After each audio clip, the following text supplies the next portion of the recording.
ఉన్న బంగారాన్ని విడిపించి ఆ రోజు ఆన్లైన్ రేటుకే మేము కొంటాం. Sharma gold company. నమస్కారం, వెల్కమ్ టు సుమన్ టీవీ. నేను గీతాంజలి. ప్రస్తుతం మనతో పాటు ప్రముఖ జ్యోతిష్యులు బ్రహ్మశ్రీ నందిభట్ల శ్రీహరి శర్మ గురువు గారు ఉన్నారు. వారితో మాట్లాడదాం. గురుగారు నమస్కారం అండి. వాగర్థావివ సంపృక్తౌ వాగర్థ ప్రతిపత్తయే జగతః పితరౌ వందే పార్వతీ పరమేశ్వరౌ. సదాశివ సమారంభాం శంకరాచార్య మధ్యమాం అస్మదాచార్య పర్యంతం వందే గురు పరంపరాం. ఆదిత్యాయ చ సోమాయ మంగళాయ బుధాయ చ గురు శుక్ర శనిభ్యశ్చ రాహవే కేతవే నమః. శృంగేరి జగద్గురు పీఠాధిపతులకి, కంచి పీఠాధిపతులకి నమస్కారములు తెలియజేసుకుంటూ కార్యక్రమాన్ని ప్రారంభిద్దాం. గురుగారు, కార్తీక మాసం ప్రతిరోజు విశేషమే. ఇందులో భాగంగా ఎలా పూజ చేసుకోవాలి ఏంటి అనేది మీ మాటలలో తెలుసుకున్నాను నేను. ప్రత్యేకించి కార్తీక పౌర్ణమికి అసలు ఎలా చేసుకోవాలి, ఒత్తులు ఎన్ని వెలిగించాలి, ఇవన్నీ చెప్పారు. ఆ తర్వాత అప్పుడు అడిగినప్పుడు ఒక మాట అన్నారు, వీటికంటే విశేషమైన రోజులు కూడా ఉన్నాయి, అవి కూడా చేసుకుంటే చాలా బాగుంటుంది. అందులో భాగంగా 3వ సోమవారం ఒకటి చెప్పారు. ఆ రోజునే మళ్ళీ ఇంకొక రోజు ఉంది, మళ్ళీ ఆ రోజు వచ్చినప్పుడు ఖచ్చితంగా చెప్తాను అన్నారు. మరి ఆ విశేషమైన రోజు ఏమిటండి? ఇంకా ఎన్ని రోజుల్లో రాబోతోంది? మేమంతా ఏం చెయ్యాలి ఆ దైవానుగ్రహం కోసం ఈ కార్తీక మాసంలో? అసలు కార్తీక మాసం అంటే అమ్మ గీతాంజలి గారు, ప్రతిరోజు కూడా మీరు అన్నట్టు ఒక పుణ్య దినమే. అనగా పుణ్యాన్ని సంపాదించుకోవడానికి ఏర్పరిచినటువంటి మాసమే ఈ కార్తీక మాసం. అందరూ నక్తములు ఉంటారు, బ్రహ్మచర్య వ్రతాన్ని ఆచరిస్తారు, చక్కగా చాలా గొప్పగా నియమనిష్టలతో పాటిస్తుంటారమ్మ అందరూ కూడా. అలాగే మొన్న మనం చెప్పుకున్నట్టుగా ఈ క్రోధినామ సంవత్సరంలో 3వ కార్తీక సోమవారం శివ పరివారానికి సంబంధించి చెప్పినప్పుడు మీరు అన్నట్టుగా చాలా మంది ప్రేక్షకులకు చక్కగా ఆదరించారు. వాళ్ళకందరికీ నమస్సుమాంజలు.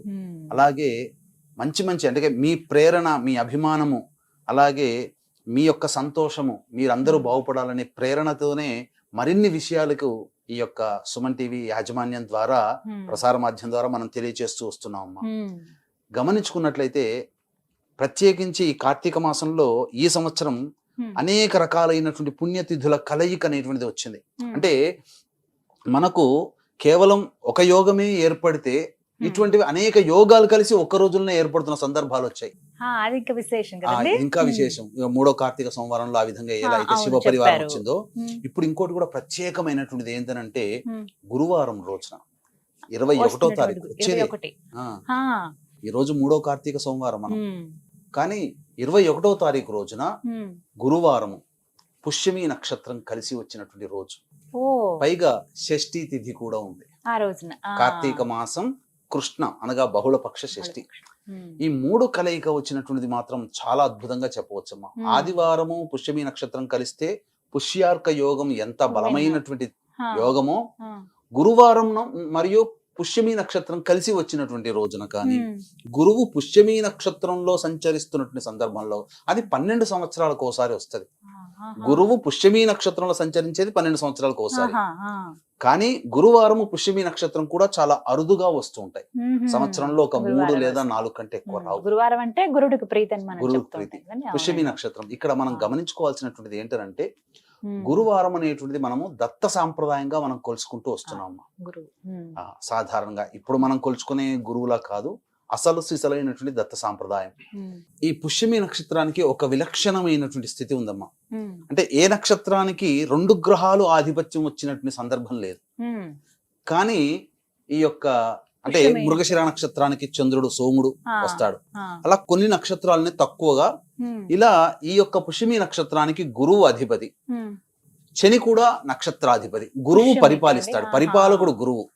అందుకనే పుష్యమి నక్షత్రానికి మొదటి పాదంలో 8 వాక్యాల్లో ఓం బృహస్పతిర్నః పరిపాతు పశ్చాత్ అంటే బృహస్పతే పరిపాలించేటువంటి గ్రహ నక్షత్రం ఈ యొక్క పుష్యమి నక్షత్రం.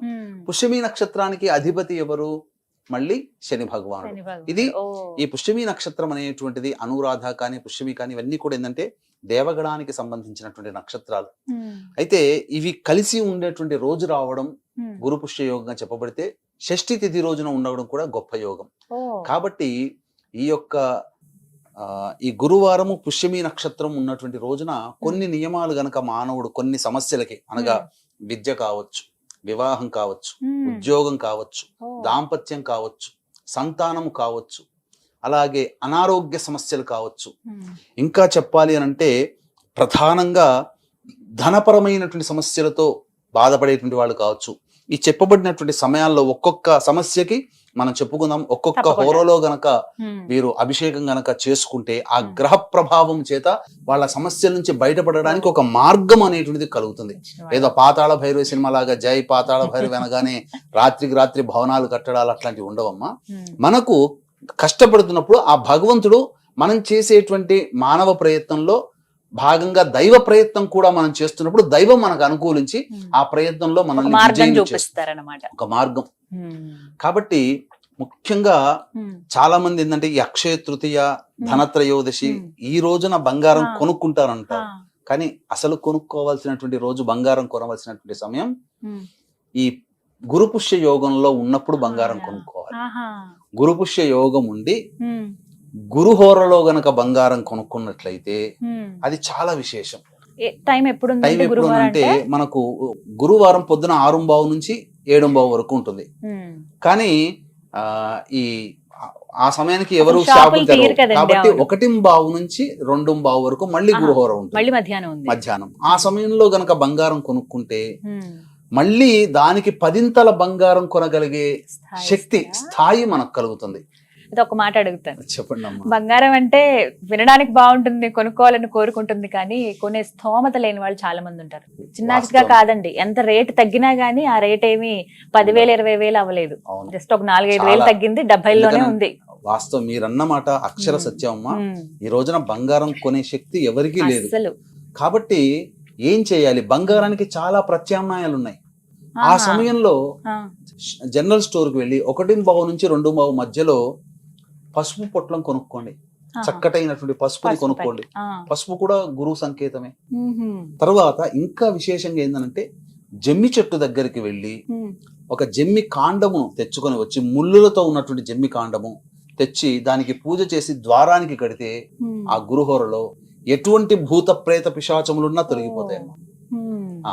అందులో ఏమాత్రం సందేహం ప్రత్యామ్నాయంగా లేదు. ఈ విధంగా ప్రత్యామ్నాయంగా చేసుకోవచ్చు. చేసుకోవచ్చు. జమ్మి ఆకులని చక్కగా ఆ పూజా మందిరంలో కానీ, ఉమ్. లేకపోతే మన ధనాగారం అనగా డ్రాయర్ బాక్స్ లో ఎక్కడైనా కానీ అవును. పెట్టుకొని బీరువాలో పెట్టుకున్నా కానీ ఆ సమయానికి ధనము చేకూరుతుంది. ఉమ్. ఇది కాబట్టి ముఖ్యంగా ఇదొకటి ఈ అయితే రకమైనటువంటి శక్తి అంటే- శక్తి ఉన్న వాళ్ళు కొనుక్కోండి. అవును. లేని వాళ్ళు పసుపు కొనుక్కోవచ్చు. పసుపు కొనేంత శక్తి అందరికీ ఉంటుంది కదా. ఉంటుందండి. కనీసం ఒక 100 గ్రాములు పసుపు స్వచ్ఛందంగా ఒక అంటే ఒక ఉపయోగపడేదే కదా పసుపు. ఉపయోగపడేది. ఉమ్. కాబట్టి పసుపు ఇంటికి తెచ్చుకున్నా ఉమ్. లేదా జమ్మి ఆకులు ఇంటికి తెచ్చుకున్నా ఉమ్. అది గురువుతో సమానమే. ఉమ్. కాబట్టి ఆ విధంగా చేయవచ్చు. ఉమ్.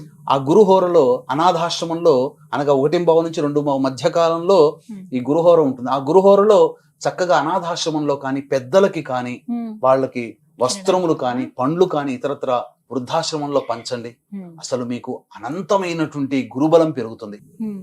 ఇంకా సమస్యలు ఉన్నాయి. ఈ సమస్యలు ఉన్న వాళ్ళు కూడా ఇప్పుడు చెప్పబడింది విద్య, వివాహ, ఉద్యోగ, దాంపత్య, సంతాన, అనారోగ్య సమస్యలకి ఇలాంటి కొన్ని problems. హోరలు అంటూ ఉన్నాయి. ఉదయం సూర్యోదయం నుంచి మొదలుకొని ఉమ్. ఆ హోరల్లో గనక ఉమ్. ఇప్పుడు మనం చెప్పుకోబోయేటువంటి వివిధ ద్రవ్యాలతో గనక అభిషేకం చేసుకుంటే ఉమ్. వాళ్ళ సంకల్పము ఈ గురుపుష్య యోగంలో ఉండగా చేసుకున్నందువల్ల ఉమ్. త్వరితగతిన వాళ్ళకి ఆ సంకల్పం నెరవేరుతుంది. ఉమ్. ఇక వీక్షించేటువంటి ప్రేక్షకులకి గమనిక, ఈ తండ్రి వైపు 6 తరాలు, తల్లి వైపు 3 తరాలలో గనక ఏవైనా దుర్మరణాలు గనక ఉన్నట్లయితే అది పితృదోషంగా చెప్పబడుతుంది. ఈ పితృదోషం వల్ల మానవులకి ఎటువంటి అభివృద్ధి ఉండదు, సంతానం కలగదు, వివాహాలు కావు, అలాగే జీవితంలో పైకి ఎదగలేకపోవడం అనేటువంటి బాధలు కూడా కలుగుతుంటాయి. అనేక రకమైనటువంటి ఇబ్బందులకి కారణాలు తెలియకుండా ఉంటుంటాయి. ఎంత ప్రయత్నం చేసినా విజయాన్ని పొందలేరు. అటువంటి వాళ్ళ కోసమే ఈ నెల 25వ తారీఖు రోజున 4వ కార్తీక సోమవారం సందర్భంగా గోకర్ణ క్షేత్రంలో పితృదోష నివారణ కార్యక్రమాలు అనేటువంటివి చేయించడం జరుగుతుంది. అవకాశం ఉన్న వాళ్ళు కార్యక్రమ తదనంతరం కాంటాక్ట్ చేసి పూర్తి వివరాలు తెలుసుకోవచ్చు. ఉమ్. ఇక ఎవరెవరు ఎలా? ఎటువంటి హోరల్లో గనక చేసుకోవాలి? ముఖ్యంగా బ్రహ్మ ముహూర్తం లేచి చక్కగా ఈ శివారాధన చేసుకోవాలమ్మా. ఉమ్. ముఖ్యంగా ధనము కావాలనుకునేటువంటి వ్యక్తి కానీ, విద్య కావాలనుకునేటువంటి వ్యక్తి కానీ ఉమ్. చక్కగా 6:15 నుంచి 7:15 మధ్య కాలంలో గురుహోర ఉంటుంది. ఉమ్. ఆ సమయంలో పంచామృతాలతో అభిషేకం చేసి ఉమ్. చక్కగా బిల్వదళములతో కానీ, పారిజాత పుష్పములతో కానీ ఉమ్. అర్చన గనక చేసిన వ్యక్తికి ఆ గంట సమయంలో ఉమ్. తప్పకుండా ధనం సమకూరుతుంది. అలాగే విద్య కూడా బాగా వస్తుంది. ఇంట్లోనే చేసుకోవచ్చు, శివలింగానికి. దేవాలయంలోనైనా చేసుకోవచ్చు. ఉమ్. ఇక మళ్ళీ గురుహోర అనగా ఈ యొక్క సంబంధించినటువంటి 7 నుంచి 8 మధ్య కాలంలో కుజహోర ఉంటుంది. కాబట్టి కుజ దోషముతో బాధపడుతున్నటువంటి వాళ్ళు కానీ, సర్పదోషముతో బాధపడుతున్నటువంటి వాళ్ళు ఎవరైనా కానీ ఈ యొక్క సుబ్రహ్మణ్య స్వామికి ఆవు పాలు, ఆవు నెయ్యి, తేనె ఈ 3తో అభిషేకం జరిపించి చలివిడి నైవేద్యం గనక ఈ యొక్క కుజహోరలో గనక 7 నుంచి 8 మధ్య కాలంలో గనక చేసిన తప్పకుండా వాళ్ళకి ఆ కుజ దోషములు తొలగిపోతాయి, వివాహ సంబంధం ఉన్నటువంటి సమస్యలు తొలగిపోతాయని చెప్పొచ్చమ్మా. ఇక ఉద్యోగముతో బాధపడేటువంటి వ్యక్తులు ఎవరైనప్పటికీ కూడా 8 నుంచి 9 మధ్య కాలంలో చెరుకు రసముతో కానీ, చెరుకు రసం దొరకకపోతే బెల్లముని కలిపితే బెల్లం నీరు, ఆ బెల్లం నీటితో శివుడికి అభిషేకం జరిపించి చక్కగా ఈ సంబంధించినటువంటి నందివర్ధనం పూలతో గనక అర్చన చేసినట్లయితే తప్పకుండా వాళ్ళకి ఉద్యోగం లభించి తీరుతుంది. ఇక 9 నుంచి 10 శుక్రహోర ఉంటుందమ్మా. ఈ శుక్రహోరలో దాంపత్య సమస్యలతో బాధపడుతున్నటువంటి వాళ్ళు కానీ, వివాహ సమస్యలతో బాధపడుతున్నటువంటి వాళ్ళు కానీ ఏం చెయ్యాలి అని అంటే, ఈ పటిక బెల్లం, మిశ్రి, నవ్వోద్గడ్డ అంటారు కదమ్మా, ఆ పటిక బెల్లాన్ని దంచి ఆ పొడిని నీటిలో వేసి ఆ నీటితో ఈశ్వరుడికి అభిషేకం జరిపించి గన్నేరు పూలతో గనక అర్చన చేస్తే తప్పకుండా వివాహ సమస్యలు తొలగిపోతాయి, దాంపత్య సమస్యలు తొలగిపోతాయి, వివాహం నిశ్చయం అవుతుంది. ఇక వ్యాపారాభివృద్ధి కావాలి అనుకునేటువంటి వాళ్ళు చక్కగా తేనెతో ఈశ్వరుడికి అభిషేకం ఈ 7, 8, 9, 10 నుంచి 11 మధ్య కాలంలో ఈ యొక్క తేనెతో అభిషేకం చేసుకుంటే చాలా మంచిది. మారేడు దళాలతో అర్చన చేయాలి. ఇక 11 నుంచి 12 వరకు చంద్రహోర. వివిధ రకాలుగా ప్రజా సంబంధమైనటువంటి వృత్తిలో, వ్యాపారంలో ఉన్న వాళ్ళు పంచామృతాలతో కానీ, ఆవు పాలతో కానీ అభిషేకం చేయాలి 11. ఇక 12 నుంచి 1 మధ్య కాలంలో, అనగా 12-15 నుంచి 1-15 మధ్య కాలంలో నవగ్రహాల చుట్టూ శివాయ నమః అంటూ ప్రదక్షిణ చేసి శనీశ్వరుడికి కానీ, శివలింగానికి కానీ నల్ల నువ్వుల నూనెతో అభిషేకము జరిపించి అన్నము, నల్ల నువ్వులు కలిపిన ముద్ద నైవేద్యంగా పెడితే చాలా విశేషం. ఇక 1 నుంచి 2 మధ్య కాలంలో ఈ యొక్క గురుహోర ఉంటుంది. అలాగే 1:30 నుంచి 3 గంటల వరకు ఈ రాహుకాలం ఉంటుంది. ఈ సమయంలో అన్నముతో అభిషేకం జరిపితే కుటుంబ వృద్ధి, కుటుంబ సభ్యులందరూ కూడా అన్యోన్యంగా ప్రేమతో, వాత్సల్యంతో కలిసి ఉంటారన్నమాట. ఇది ఈ విధంగా షష్ఠీ తిథి రావడము, గురువారము, పుష్యమి నక్షత్రం కలిసి ఉన్నటువంటి రోజున జరగడము, ఇవన్నీ కూడా అద్భుతమైనటువంటి విషయాలు. ఈ చెప్పినటువంటి విధంగా గనక పాటించిన వ్యక్తులకి గురు అనుగ్రహంతో పాటు ఈశ్వర అనుగ్రహం సంపూర్ణంగా కలుగుతుంది. ఇటువంటి అవకాశాన్ని వీక్షించేటువంటి ప్రేక్షకులు ఎవ్వరు కూడా మిస్ చేసుకోకండి. ఈ కార్తీక మాసంలో ఉన్నటువంటి అత్యద్భుతమైనటువంటి యోగాలలో ఇది కూడా ప్రథమ తాంబూలము చెంది ఉంటుందని చెప్పడంలో ఏమాత్రం సందేహం లేదు.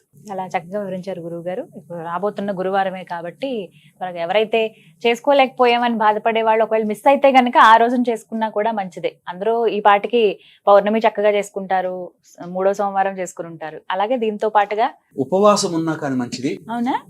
ఉపవాసం ఉండి సాయంత్రం నక్షత్ర దర్శనం చేసుకుంటే మంచిది. ఇంకా దత్త బంధువులు, గురు బంధువులు, గురు భక్తులు, దత్త భక్తులు ఎవరైనా ఉన్నట్లయితే అసలు ఈ గురు పుష్య యోగం ఉన్నటువంటి రోజున ఉదయం నుంచి మొదలుకొని 6 గంటల నుంచి మొదలుకొని సాయంత్రం అయ్యే లోపల ఎవరైతే ఒక దత్తాత్రేయ చరిత్ర, సద్గురు చరిత్ర, మళ్ళీ ఇంకా ఏ గురువులదో కాదు, కేవలం దత్తాత్రేయుని యొక్క చరిత్రని ఆ రోజు మొత్తంలో గనక పారాయణం చేసిన, ఒక సప్తాహం గాని పారాయణం చేసిన వాళ్ళకి 100 పారాయణాలు మామూలు రోజుల్లో చేస్తే ఎంత ఫలితమో ఆ గురు పుష్య యోగం రోజున ఒక్క రోజు ఒక్క పారాయణం చేసినటువంటి వాళ్ళకి అంతటి పుణ్య ఫలితం దక్కుతుందమ్మా. అందులో సందేహమే లేదు. చాలా విశేషమైన అందులో గురువారం రోజు రావడం చాలా విశేషం అమ్మా. చక్కగా వివరించారు గురువు గారు. ధన్యవాదాలండి. సర్వం శ్రీ ఉమామహేశ్వర పరబ్రహ్మార్పణమస్తు.